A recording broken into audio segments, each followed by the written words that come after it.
Hey folks, Sheila here from Design Files. In today's video, we're just going to be doing a quick overview of the cropping tool within the moodboard software and how you can use it to just kind of crop down to the specific portion of a product that you need that you want to build into your design boards. So there's different ways that you can use it. For instance, let's say that I wanted to just kind of cut the legs off of this chair right here because I don't want them overhanging like this within my design. So if I wanted to do that, I would just select the chair, pop over to the toolbar on the left-hand side, click on the crop tool.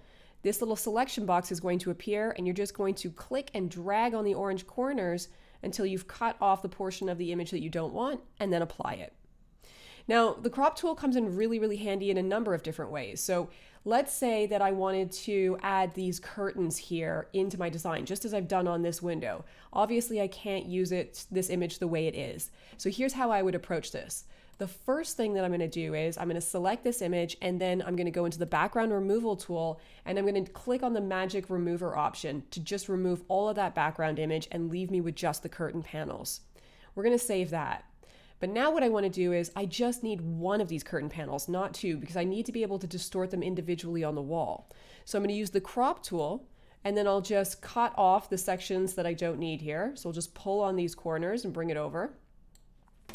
And then I'm going to apply this and now I'll have that single curtain panel. Let's just shift my screen over here so you can see what I'm about to do here.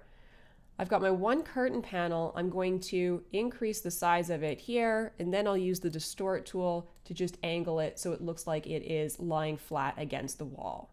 So definitely keep that in mind if you ever want to if you're using curtains, if there's just like a single item within an image that you want to use and you need to crop down to it, then you've got the ability to do that. Now you don't just, with the crop tool, it's not just for doing square crops.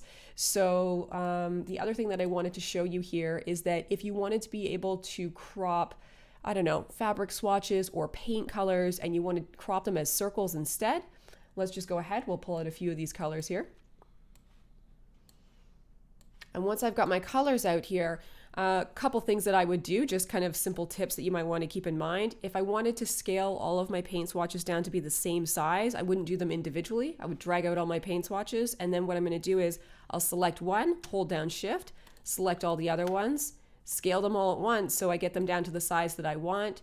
And then once I have them at the size that I want, then I could select the individual ones, go into the crop tool, apply the circle option, and then change all of them up to circles instead of squares.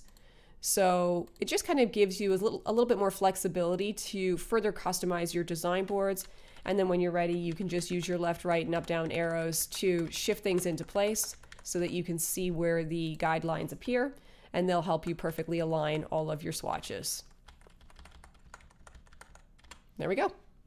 Okay, I think that about covers it. So if you have any questions at all about using the crop tool, feel free to reach out to us on the live chat. We're happy to help.